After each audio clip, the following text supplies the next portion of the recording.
Voilà, je suis donc Jacques Albron, je vous parle de la bibliothèque astrologica, des 8 rues de la Providence, et je continue mon petit récapitulatif de brefs exposés sur la nouvelle astrologie telle qu'elle est reconstituée désormais dans une relation non seulement avec mes recherches sur les cycles, mais aussi avec la tradition elle-même. Parce que ce que je vais vous montrer, c'est que cette tradition astrologique, quand on la reconstitue, quand on la restitue, elle nous dit la même chose que ce que je dis au niveau des cycles. Mais il y a aussi de graves carences, de graves lacunes, de graves perturbations dans la tradition astrologique, dans la transmission astrologique. Et moi, on peut dire que cette transmission, elle est défectueuse, en tout cas, elle est actuellement défectueuse. Et je ne sais pas depuis combien de temps elle l'a été, et ça fait déjà pas mal de temps. Je pense notamment à l'absence de l'aigle dans le symbolisme astrologique zodiacal, l'aigle, qui est un double problème, parce que d'abord l'aigle, c'est la vue, l'aigle, c'est le, la visibilité, c'est la possibilité de voir de loin, donc c'est pas la nuit, c'est le jour, l'aigle. Et curieusement, on associe l'aigle avec le scorpion, et le scorpion, c'est déjà l'automne, alors que pour moi, l'aigle, ce serait plutôt le printemps. Donc là, il y a un problème, effectivement, pour moi, il est important que cette question de reconstitution du symbolisme astrologique originel, elle n'est pas uniquement une question de principe, elle est aussi l'expression d'une compréhension de la cyclicité. Donc quelqu'un qui utilise un mauvais symbolisme qui est mal articulé, qui est mal orienté, il ne comprend pas la cyclicité. Il ne comprend ni la cyclicité des maisons, ni la cyclicité du zodiaque, parce que justement, tout simplement, parce que ces maisons et ce zodiaque sont eux-mêmes perturbés, sont eux-mêmes frelatés, corrompus.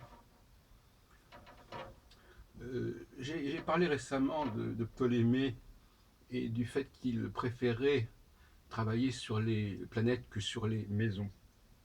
Mais en réalité, il y a un lien entre les deux. Euh, les planètes les plus rapides correspondent aux maisons de la jeunesse.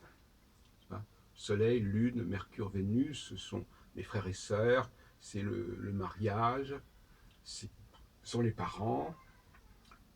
Voilà. En ce sens, il est complètement absurde d'opposer la maison de la mère à la maison du père. Ça n'a pas de sens. Et, euh, et inversement, les maisons, les planètes les plus lentes, c'est-à-dire Mars, Jupiter et Saturne, correspondent aux maisons les plus tardives dans le système que j'ai élaboré, les reconstitué. Mars, Jupiter, Saturne, ça correspond effectivement à, aux richesses, aux dignités, à la maladie, à la mort. Et ce sont des maisons qui se situent au-dessus de l'horizon, c'est-à-dire dans la fin de vie, parce que c'est sous l'horizon qu'il y a le début de la vie. Et la vie, une fois qu'on est sorti de l'enfance, qu'on est sorti de la période de l'adolescence, c'est la carrière professionnelle, c'est l'acquisition de la fortune, ce sont les maladies qui viennent, et puis évidemment c'est la mort. Alors donc, il n'est pas complètement absurde, en effet, de remplacer quelque part la symbolique des maisons par la symbolique des planètes, parce que tout simplement c'est la même symbolique. Parce que ce qui me paraît évident, c'est qu'on est dans une seule et même symbolique, qui a des manifestations différentes, mais qui dit la même chose. Le problème, c'est que ces symboliques, aujourd'hui, ne sont plus en synchronie. C'est-à-dire qu'elles se sont différenciées et on ne capte plus les relations entre les unes et les autres. Et ça crée beaucoup de confusion. Mais aussi, évidemment, ça facilite le travail de l'astrologue, si on peut dire, parce que il y a plusieurs systèmes qui disent la même chose et il peut passer de l'un à l'autre selon que la carte du ciel se prête plutôt à l'un qu'à l'autre et selon que sa démonstration pas dans un sens ou dans un autre. Donc, pour revenir justement à cette notion de, à ce passage du symbolisme à une psychosociologie du cycle, parce que finalement pour moi il est important de relier les deux, je dirais que la phase 1 du cycle, celle de la conjonction de Saturne avec une des 4 étoiles fixes royales, c'est vraiment la notion de conjonction, de se reconstituer intérieurement. Se reconstituer intérieurement, mais ça implique aussi l'autre, ça implique aussi le choix du partenaire, le choix du conjoint, conjonction. Et il semble que ce soit un phénomène. En fait, s'occuper de son partenaire, c'est aussi quelque part s'occuper de soi-même. Notre partenaire fait partie de nous-mêmes. Il y a une synergie, il y a une symbiose.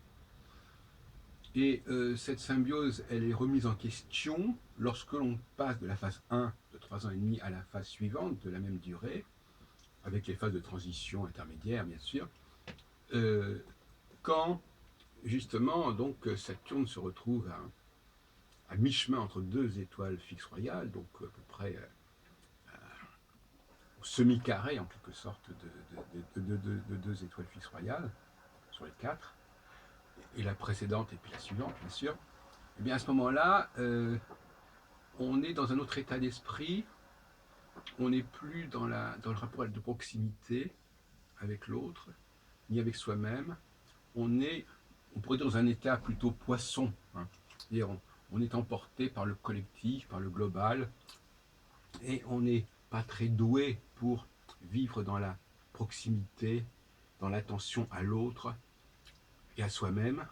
On fait passer les engagements collectifs, la société, l'entreprise, l'État, avant nos intérêts personnels. Bon, c'est très positif, mais en même temps, on sait très bien que le couple peut énormément souffrir de cette phase 2, parce que les gens n'arrivent plus à s'intéresser l'un à l'autre. Ce sont des enjeux trop étroits, trop petits. Et donc par conséquent, le couple cohabite, et en même temps, il y a une sorte de désintérêt pour l'autre qui est vécu comme une souffrance, comme un désamour.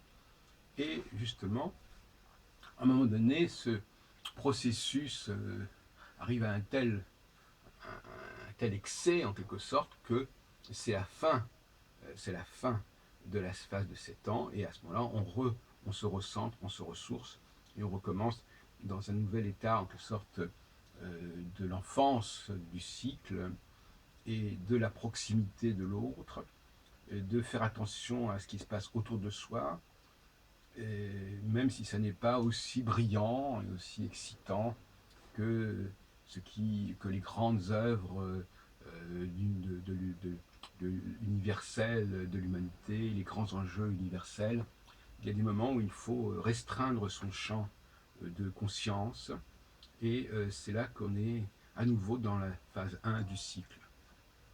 Voilà ce que je voulais vous dire pour terminer ce triptyque.